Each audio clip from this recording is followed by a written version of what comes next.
크게 볼 때 호세아서는 두 가지 주제이지요. 여호와께 돌아가자, 다시 돌아가자 하나님 앞으로, 그리고 힘써 하나님을 알자 하는 겁니다. 돌아가자와 알자, 이 두 가지 키워드가 제일 중요합니다. 돌아가자는 말이 뭘까요? 돌아간다는 것은 먼저 돌아가야 될 곳이 있다는 거지요.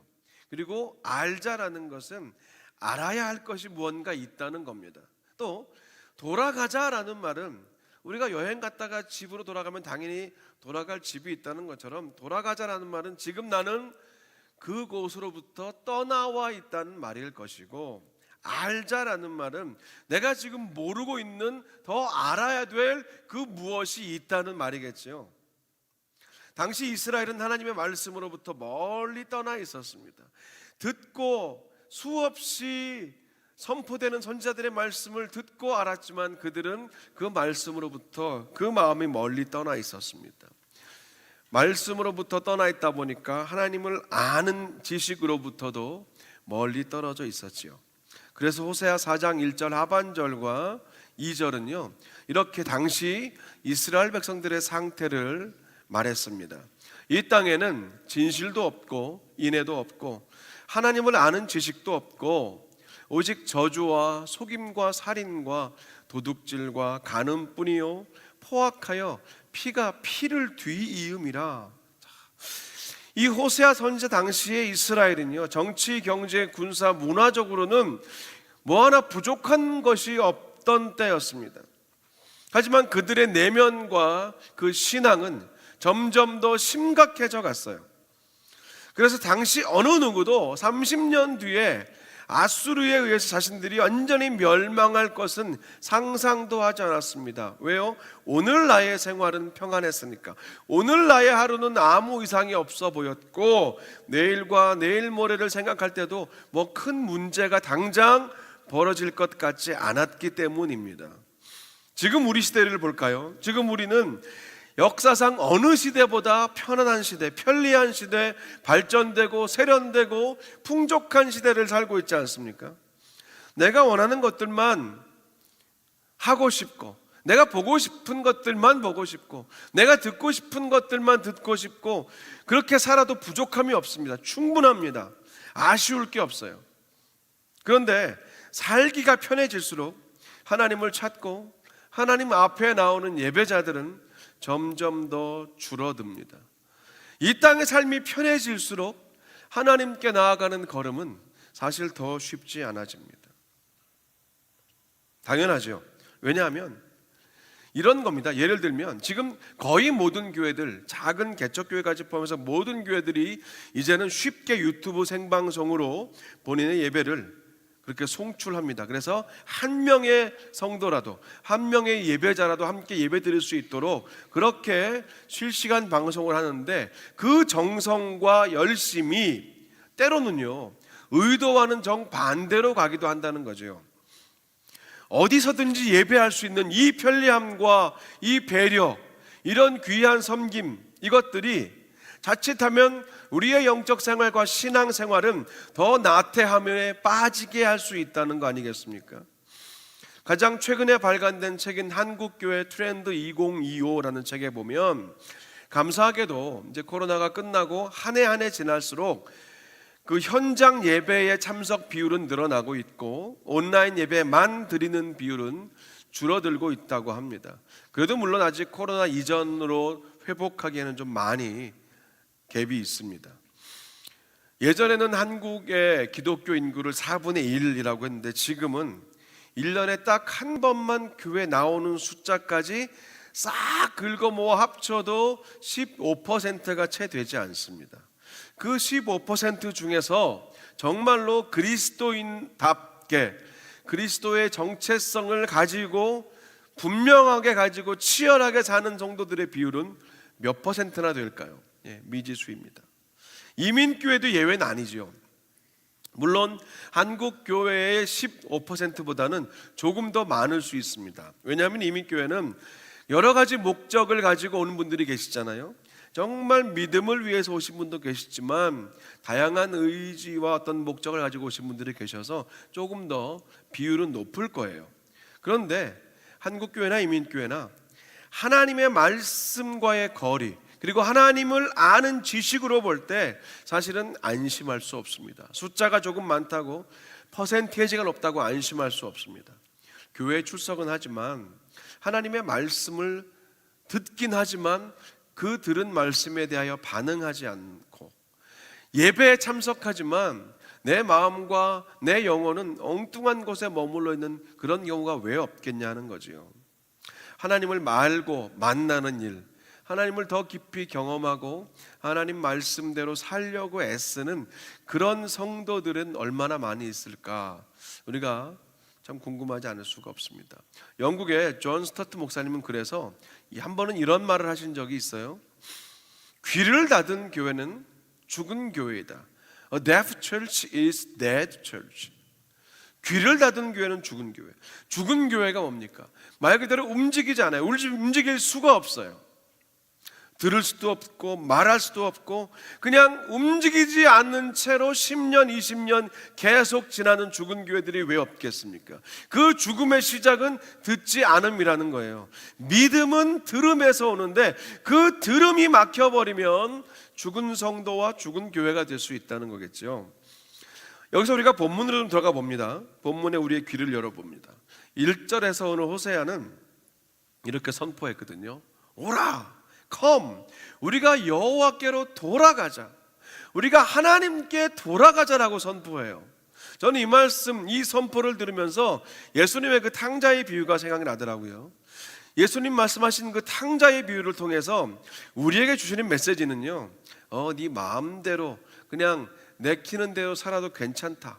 왜냐하면 하나님 아버지는 다 용서해 주실 것이니까, 이런 좁은 메시지가 아닐 겁니다. 예수님 말씀하신 탕자의 메시지는 지금 네가 있는 그 자리가 어떤 곳이든지 어떤 자리이든지 내가 가야 할 곳, 돌아가야 할 곳, 그 아버지의 집, 탕자에게는 아버지의 집이 돌아가야 할 곳이었고, 그가 기억해야 되고 알아야 될 것이 아버지가 누구신가였잖아요. 그가 그것을 기억하고 다시 마음을 돌이킨 순간 자신의 무릎을 스스로 일으켜 세우고 자신의 몸의 방향을, 걸음의 방향을 스스로 아버지의 집으로 돌려서 그 아버지의 집으로 가지 않았습니까? 그래서 예수님 메시지는 우리 삶이 하나님을 향하여 더 적극적으로 가야 한다는 그런 메시지도 들어있다는 거예요. 그 탕자의 아버지는 아들을 찾아서, 아니 잡아서 끌고 데려올 만한 충분한 힘과 시간과 그런 종들이 많이 있었지만 그렇게 하지 않았습니다. 그냥 기다렸어요. 억지로 데려와서 앉혀놓지 않았습니다. 하나님은 스스로 돌이키고 일어나서 아버지의 집으로 다시 발걸음을 향하는 자, 그 누구라도 지난 인생 어떻게 살았든지 상관없이 그 누구라도 웰컴하시고 그 어떤 죄인이라도 받아주시며 잔치를 베풀어 주신다는 그 메시지가 탕자의 비유 아닙니까? 정확히 같은 선상에서 오늘 호세아는 이스라엘을 향해서 오라, 우리가 여호와께로 돌아가자. 너가 돌아가라가 아니라 우리가 함께 돌아가자고 이 공동체적인 이 메시지를 선포한 겁니다. 이것은 지금 저와 여러분을 향한, 또 우리 교회를 향한 하나님의 말씀이기도 한 것이지요. 누가 억지로 시켜서 하는 것이 아니라 내 안에서 스스로 선택하고 결정하고 스스로 결단하여 움직일 때 반드시 그 하나님의 집을 향한, 하나님이 계신 곳을 향한 우리 인생의 걸음은요, 단 반걸음만 내딛어도 분명히 그것은 회복이며 부흥이라는 것이죠. 자, 그러면 우리가 이제 하나님께 돌아가기 위해서 어떻게 해야 할까? 본문 3절은 이렇게 말합니다. 그러므로 우리가 여호와를 알자, 힘써 여호와를 알자라고 말해요. 이 6장 3절을 말하기 위해서 호세아는 4장 6절에서 먼저 이런 말을 했거든요. 내 백성이 지식이 없어서 망한다. 지식이 없으므로 망하는도다 라고 말합니다. 이 지식이 무슨 지식이겠어요? 하나님을 아는 지식이지요. 그러니까 하나님을 아는 지식이 없으면 망한다는 겁니다. 여기서 말하는 망한다는 의미를요, 호세아서 4장과 5장 전체에 쫙 기록해 둔 거예요. 하나님을 아는 지식이 없어서 망한다는 게 무슨 말이냐? 그게 4장과 5장에 쫙 기록되어 있는데 묶어보면 이런 4가지가 기록되어 있어요. 4장 7절에는 번성할수록 더욱 하나님께 범죄한다는 거예요. 하나님을 아는 지식이 없으면 이 땅의 삶은 더 잘 살게 되고 더 많이 갖고 더 대단한 것 같지만, 하지만 그럴수록 더욱 하나님께 범죄한다는 거예요. 하나님 아는 지식이 없으면. 그래서 그 마음을 죄악 안에 두고 산다는 거예요. 하나님을 아는 지식에 두지 않고 우리의 마음을 죄악에 두고 살고, 그래서 그 죄악으로 말미암아 넘어지게 될 것이라는 겁니다. 결국은 하나님을 찾아도 찾지 못하게 될 것이라는 것이 호세아 4장과 5장에서 말하는 하나님을 아는 지식이 없을 때 우리의 삶에 어떤 일들이 일어났는가에 대한 그런 답변이에요. 자, 오늘 본문 3절에서 말하는 이 하나님을 안다라는 말, 이 안다의 히브리어 어근을 우리가 봐야 됩니다. 워낙에 유명한 말이에요. 야다라는 말입니다. 야다. 히브리어 야다라는 것은 안다는 말인데, 그냥 표면적으로 어떤 인터넷 정보를 보고 몇 가지 프로필을 안다는 것이 아니죠. 성경은 늘 이 야다를 부부관계에 많이 사용했습니다. 부부만큼이나 서로 전인격적으로 모든 것을 가장 잘 아는 사람은 없기 때문이죠. 그래서 우리가 하나님을 안다고 말할 때 일방적으로 우리가 어떤 스타를 알듯이 단면적인 그런 알미 아니라 상호간에 전인격적인 아주 깊이 있는, 정말 눈 한 번만 깜빡해도 표정 하나만 보아도 금세 다 읽어낼 수 있는 그 정도로 깊이 아는 것이 야다라는 알매 관계입니다. 그래서 우리가 그렇잖아요. 우리도 누군가를 안다라고 말할 때 나 그 사람 알아라고 할 때 야다까지 가려면은 얼마나 많은 시간을 보내야 하는지 몰라요. 진짜로 야다의 알을 우리가 갖기 위해서는 많은 대화를 해야 되겠죠. 함께 기쁨의 시간도 지나보지만 또 함께 슬픔의 그 긴 끝이 보이지 않는 이 슬픔의 터널도 함께 부둥켜 안고 지나가는 것이 야다 아니겠습니까? 아무것도 들리지 않는 그 긴 침묵의 시간도 함께 고요하게 버티는 것, 그런 시간들을 통해서 우리는 알아갑니다. 그것이 하나님을 안다고 할 때 이 야다의 의미예요. 하나님을 안다고 말할 때는 그 단계와 그 깊이까지 다 포함되는 겁니다. 그 하나님을 알아야, 이렇게 야다의 알을 가져야 우리의 영혼과 우리의 삶이 산다는 거예요. 내 삶이 이해가 돼요. 하나님을 알아야 우리의 삶이 이해가 되고 나의 인생의 그 아픔과 기쁨과 감사와 슬픔과 그 억울함이 해석이 된다고 성경은 늘 말합니다. 하나님을 알면 알수록 더 잘 해석된다는 것이 그리스도인의 신비이며 비밀이며 능력입니다. 같은 일을 당해도 하나님을 알면 알수록 우리는 흔들리지 않고 두려워하지 않고 그 하나님 앞에 더 나아갈 수 있다는 것, 그게 오늘 지금 호세아서가 우리에게 말하는 겁니다. 또 하나, 알긴 알되 강조해요. 힘써 알라라고 말합니다. 오늘 성경은 힘써 여호와를 알라. 이 힘써라는 히브리어 원어에는 여러 가지 의미 중에서 제일 중요한 의미가 그거예요. 추적한다. 추적하는 것이 힘써의 의미라는 거예요. 우리가 그 영화나 뭐 드라마 보면 경찰이 범인을 추적할 때 생각해 보십시오. 일단은 자료를 다 조사합니다. 그리고 사는 집에 가서 이렇게 잠복을 하기도 하고, 나타났어요. 도망가죠. 뛰어가면서 쫓아갑니다. 넘어지고 구르면서 그렇게 온갖 고난을 겪고 그 추적해서 딱 붙잡는 것까지, 이 추적한다의 의미가 오늘 성경이 여호와를 알라, 힘써 여호와를 알라의 힘써의 의미예요. 그냥 내 앞에 나타나면 잡는 것. 범인이 뭐 저절로 경찰서에 들어오면 수갑 채우는 정도, 그 정도가 힘써의 의미가 아니라 끝까지 치열하게 추적해내는 것, 그것이 오늘 호세아서가 우리에게 요구하는 수준이라는 거예요. 그냥 아는 것이 아니라 힘써 하나님을 알아라. 힘써 알아라. 자, 그렇다면 우리가 힘써 알기 위해서 우리는 하나님과의 시간은 어떻게 보내고 있는가? 얼마나 하나님과 함께하는 시간이 되는가? 하나님께 드리는 기도는 얼마나 진지한가? 그리고 나의 기쁨 앞에서 하나님께 감사를 드리고 내 삶의 큰 슬픔 속에서도 하나님을 신뢰하고 있는가? 우리가 진지하게 스스로를 돌아볼 필요도 있겠죠. 그렇다면 이제 여기서 우리가 힘써 알아야 되는 하나님이 그러면 어떤 분이신가? 하나님이 누구신가를 이제 확인해야 되는데 그게 1절, 2절, 3절에 하나씩 딱딱 나와 있습니다. 우리가 힘써 알아야 될 하나님, 첫 번째는요, 그분은 해결하시는 분이라고 1절은 말합니다. 하나님은 해결하시는 분이래요. 제가 지난 8년 동안 살았던 콜로라도에는요, 이제 10월 중순경이 되면 눈이 오기 시작합니다.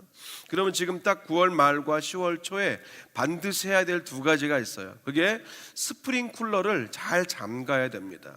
그 안에 있는 물기가 남지 않도록 에어를 강하게 집어넣어서 그 스프링쿨러 라인 안에 있는 물기를 싹 다 뽑아내고 그리고 잠가야 합니다. 그래야 영하 30도, 35도 내려가는 그 겨울에 그 스프링쿨러 라인들이 물 때문에 동파되지 않습니다. 그 다음에 하는 것이 집집마다 가지고 있는 그 론모워, 잔디 깎는 기계를 잘 정비하고 청소하는 것을 반드시 9말 10초에 해야 합니다. 그래야 봄이 돼서 스프링쿨러를 열 때 문제가 없고 다시 론모워를 가동할 때 시동이 잘 걸리죠. 그렇게 해도 봄이 되면 꼭 교회나 집에 있는 론모어나 스프링클러에 문제가 생기더라고요. 그럼 어떡하겠습니까? 전문가를 불러야죠. 전문가가 와서 또 그걸 해결해 줍니다. 그런데 이게 단순히 그런 스프링클러나 론모어만 그러겠냐 하는 거예요. 우리 몸도 그렇죠. 우리가 스스로 잘 돌보고 지속적으로 관리하지만 또 필요하면 전문가의 도움을 받습니다. 병원과 의사를 찾습니다. 또 우리의 재정도 마찬가지지요. 사업이나 배우는 학업도 마찬가지입니다. 그리고 더 나아가서 이 모든 것들보다 더 중요한 우리의 영혼의 문제가 생겨버리고 우리의 삶이 통째로 멈춰버리면 우리의 생명을 창조하시고 우리의 영혼을 돌보시는, 그리고 우리의 삶을 지금까지 한 걸음 한 걸음 인도하시는 하나님을 찾아야 합니다. 하나님께 나아가는 거예요. 하나님께 돌아가야 되는 거예요. 왜? 하나님이 최고의 전문가이시니까요. 우리를 가장 잘 아는 분이시니까요. 우리를 만드셨기 때문에 그 누구보다 잘 아니까 우리 삶에 문제가 생기면 하나님께로 돌아가야 하는 겁니다. 그게 지금 호세아서가 말하는 거예요. 이스라엘 백성들이 겉으로 볼 때는 아무 문제가 없었지만 하나님이 보실 때는 이들은 지금 어긋난 길로 계속 하나님과 멀어지고 있기 때문에 다시 여호와께 돌아가라라고 호세아의 입술을 통해서 그들의 귀에 들리게 하시는 겁니다. 이것이 어쩌면 오늘 이 자리에 계신 여러분의 귀에 들리는 저를 통하여 말씀하시는 하나님의 음성일 수 있으니 하나님의 마음 앞으로 다가가시면 좋겠어요. 하나님은 우리 인생을 제일 잘 아시는 최고의 전문가이십니다. 본문 1절에서 호세아는 하나님이 우리를 찢으셨지만 도로 싸매어 주실 것이고 낫게 하실 것이고 우리를 치셨지만 다시 싸매어 주실 것이다, 낫게 하실 것이다 라고 말해요.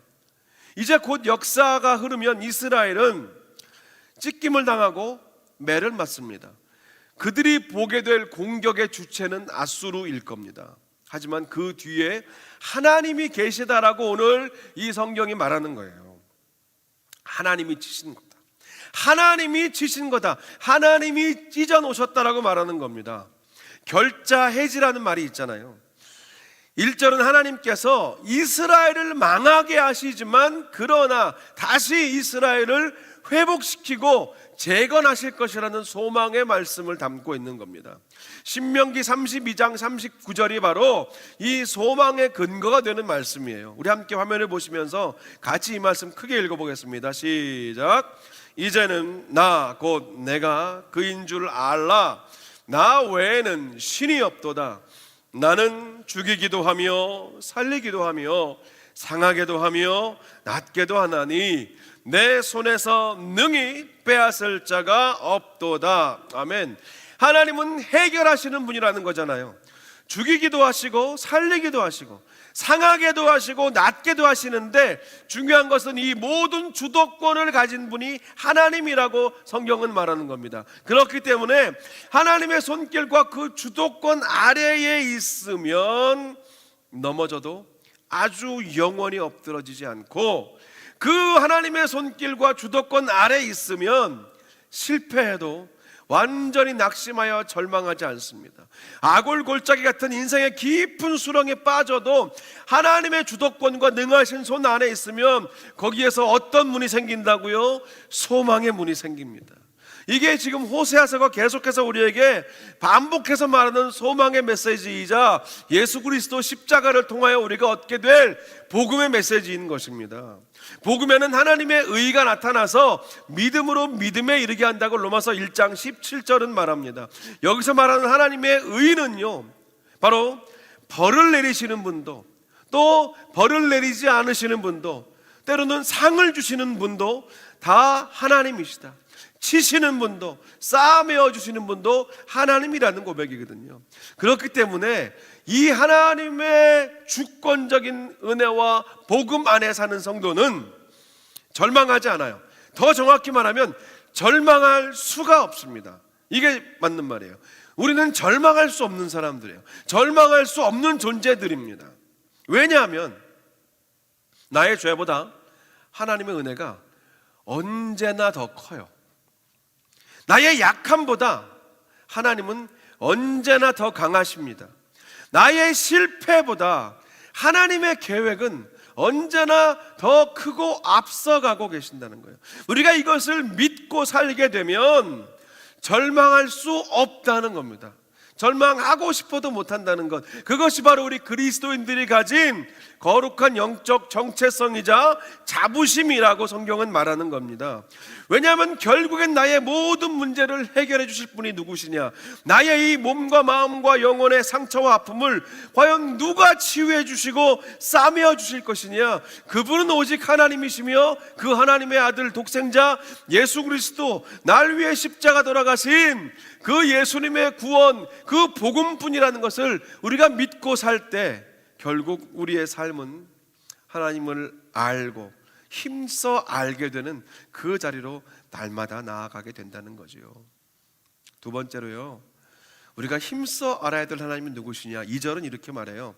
하나님은 살리시는 분이라는 거예요. 살리시는 분. 오늘 본문 2절에서 호세아는 여호와께서 이틀 뒤에 우리를 살리시며 셋째 날에 우리를 일으키시리니 우리가 그의 앞에서 살리라 라고 말합니다.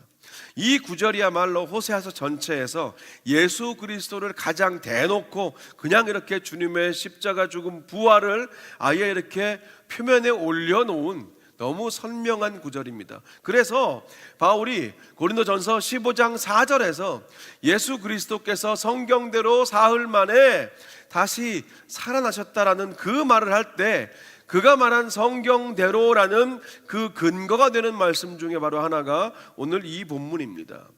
여기서 우리가 놓치지 말아야 될 부분은요, 우리가 그의 앞에서 살리라, 이 그의 앞에서라는 부분입니다. 하나님은 살리시는 분입니다. 죽음의 권세를 깨뜨리시고 예수 그리스도를 다시 무덤에서 살리셨듯이 그를 믿는 우리를 살리시는 분입니다. 하나님의 살리신다는 것은요, 우리가 죽음 이후에 가는 영원한 나라를 말하는 게 아니라 그것만을 말하는 게 아닙니다. 하나님의 살리심은 우리의 매일매일의 일상 속에서 우리가 경험하는 살아남이라는 거예요. 얼마든지 우리가 매일매일 삶 속에서 우리의 마음과 생각과 감정과 우리의 몸과 우리의 삶이 회복되는 경험을 하는 것, 하나님으로 인하여, 살리시는 하나님으로 인하여 우리가 그것을 경험하며 사는 것, 그것이 그리스도인들의 삶이고 장차 영원한 하나님 나라의 회복을 이 땅에서 미리 맛보는 것이지요. 하나님의 살리심은 우리 일상 안에서 미리 이미 경험되는데 그 핵심이 바로 그의 앞에서라는 거예요. 그의 앞에서. 우리 삶의 살아남과 회복은 오직 하나님 앞에서 가능합니다. 하나님은 분명히 우리를 회복시키시고 살리시는데 성경은 그의 앞에서라고 말해요. 하나님 앞으로 나와야 진짜 살 수 있고요, 하나님 앞에 나와야 진짜 회복되는 겁니다. 잠깐 우리가 우스운 영상 클립이나 뭐 재밌는 드라마나 예능을 보면 뭔가 내 마음이 힐링된 것 같기도 하고, 아주 감동적인 드라마를 통해서 눈물을 쏙 빼고 나면 한두 시간은 그 감정에 취해서 나도 우리 아버지께 효도해야겠다, 저희 딸이 그러더라고요. 그거 뭐 그 있잖아요, 그 뭐냐, 폭삭 속가수다 보고 나더니 아직 전 안 봤는데 막 전화해서 난리가 났어요. 아빠한테 효도하겠대요. 근데 그 뒤로 모르겠어요. 그냥 우리 마음이 그렇잖아요. 그게 우리 마음, 우리의 현실 아닙니까? 진짜 회복, 진정한 회복이 어디에 있는가? 제가 좋아하는 찬양 중에 그 미국에서 만들어진 그 뮤지컬이에요. 크리스찬 뮤지컬 드리머라는 뮤지컬인데, 한국에서는 꿈의 사람 요셉이라는 것으로 번역이 돼서 많이 공연이 되었는데, 그 꿈의 사람 요셉에 나오는 이 찬양을 좋아해요. 1, 2부 때는 제가 그냥 가사만 읽어드렸는데 3부는 찬양 예배니까 제가 노래를 불러드릴게요. 주님이 풀지 못할 힘든 일 없네, 주님이 못 움직일 높은 산 없네, 주님이 잠잠케 못할 험한 폭풍 없네, 주님이 위로 못할 슬픔은 없네, 모든 세상의 어려운 짐 주께서 지시며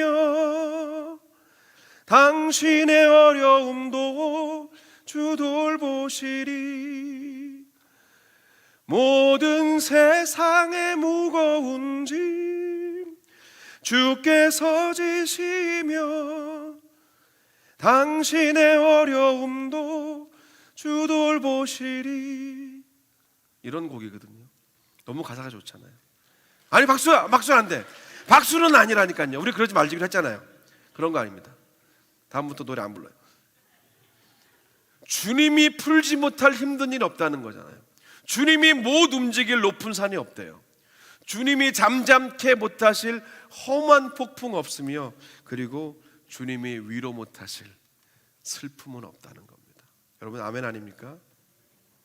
우리가 이 믿음으로 살잖아요. 호세아서가 지금 이걸 말하는 겁니다. 세 번째, 우리가 힘써 알아야 될 하나님은 누구시냐? 그 하나님은 어김이 없는 분이라는 거잖아요. 어김이 없는 분. 오늘 본문 3절은 우리가 힘써 알아야 될 하나님이 새벽빛같이 일정한 어김이 없는 분이다. 비와 같이, 땅을 적시는 늦은 비와 같이 우리에게 임하시는 분이라고 말해요. 하나님의 일정하신 모습, 어김이 없으신 모습, 약속을 반드시 지키시는 모습, 그 언약을 이루시는 모습, 그것을 우리는 한마디로 하나님의 신실하심이라고 합니다. faithfulness, 한결같으심. 몇 년 전에요, 그런 기사와 영상을 본 적이 있어요. 뉴욕 브로드웨이에서 39년 동안 이 스타라이트 델리라는 그 작은 샌드위치 샵을 운영하신 레스트네임 김을 가진 한인 그런 노 부부가 계셨는데, 그분의 이야기가 담긴 기사와 영상을 본 적이 있습니다. 그 작은 샌드위치 가게 하나가 문을 닫는데 폭스 TV나 CBS 방송국에서 그 장면을 취재해서 그렇게 방송을 하더라고요. 브로드웨이 극장과 한복판에 있는 그 가게는 오랫동안 뮤지컬 배우들과 또 브로드웨이 관계자들과 스태프들이 단골로 이용하던 곳이었습니다. 근데 점점 비싸지는 그 뉴욕의 물가와 특히 월세들, 그리고 70세가 넘은 고령의 나이와 코로나 팬데믹의 여파로 결국 그 가게가, 그 스타라이트 델이라는 곳이 문을 닫게 되었습니다.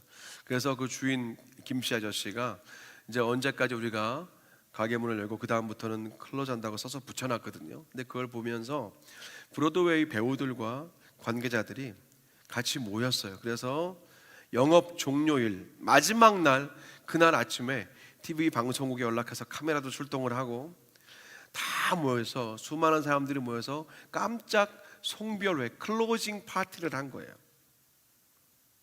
다 함께 그 브로드웨이, 세계 최고의 브로드웨이 뮤지컬 배우들이 합창으로 노래를 정말 멋지게 부르고 길거리에서, 그리고 배우들이 사인과 인사말을 빼곡하게 적은 커다란 액자를 만들어서 그 선물로 주고, 또 3, 4, 5 자원하는 만큼 그 재정을 걷어서 18,000불 정도나 되는 큰 돈을 그 노부부에게 감사의 마음으로 전해주더라고요.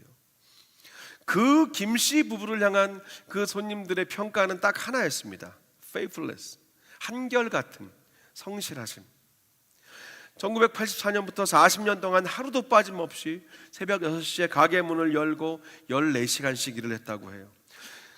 그 브로드웨이 불규칙한 그들의 삶 속에서 볼 때 항상 같은 자리에서 같은 시간에 같은 맛을 내주는 그 주인 부부를 향한 우러나오는 감사와 축복이었던 거지요. 호세아서가 바로 하나님이 그런 분이라고 말하는 겁니다. 하나님이 그런 분이시다. 아무리 밤이 깊어도 결국은 떠오르는 아침 새벽 햇살처럼 하나님은 반드시 어김없는 분이다. 하나님은 메마른 땅에 꼭 필요한, 그때 정말 필요한 그 단비를 시와 때를 따라 내려주시는 분이라는 거예요. 이 어김없는 하나님을 알라, 힘써 알라라고 말하는 겁니다. 오늘 호세아 6장 1절부터 3절 말씀은 사실은 이것은 노래로 만들어져서 이스라엘 민족들이 극심한 위기나 고난의 날에 함께 모여서 부르던 노래였습니다.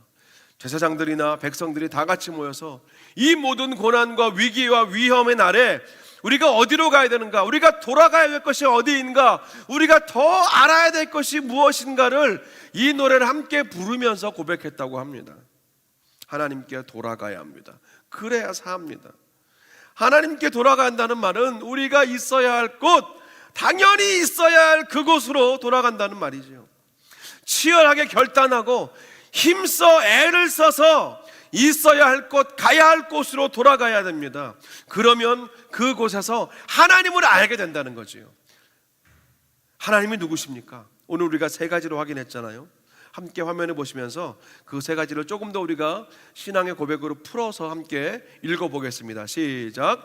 하나님은 우리 인생의 모든 문제를 반드시 해결하실 수 있는 분입니다. 하나님은 그 어떤 절망 가운데서도 반드시 우리를 살리고야 마시는 분입니다. 하나님은 단 한순간도 한 말씀도 어김이 없으신 날마다 신실하신 분입니다. 아멘. 이 하나님을 더 알기 위해서 우리가 예배하자는 거예요. 예배한다는 거예요. 이 예배가 뭐냐? 하나님을 아는 시간이에요. 전심으로 찬양을 드리며 영으로 기도하고 내 생각과 마음과 나의 선입견을 다 내려놓고 이미 아는 말씀, 수십 번도 읽은 말씀, 다 외우는 말씀, 그런 생각하지 말고 태어나서 처음 듣는 말씀으로 받으며 그렇게 하나님을 더 깊이 알아가는 자리가 예배의 자리입니다. 이 하나님을 더 알기 위해서 우리는 그래서 하나님께 더 집중하는 겁니다. 하나님께 집중한다는 것은요, 일상의 영성이잖아요. 우리가 일상 안에서 하나님의 마음과 사랑과 손길이 묻어있는 그 자리를 놓치지 않는 거예요.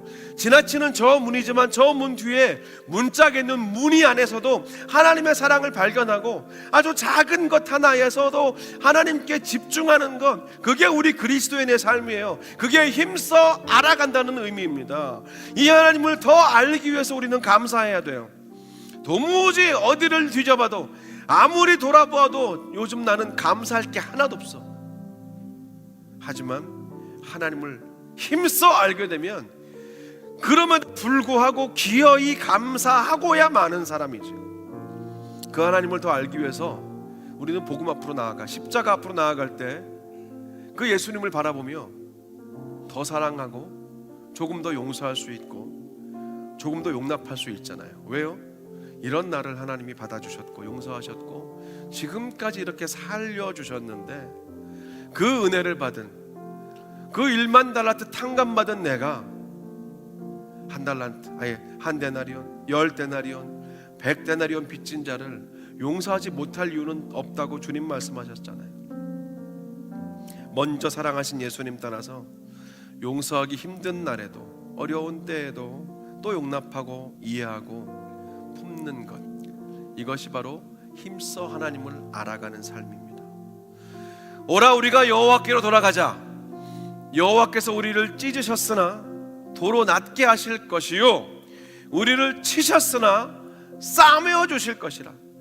여호와께서 이틀 후에 우리를 살리시리니 셋째 날에 우리를 일으키시리니 우리가 그의 앞에서 살리라.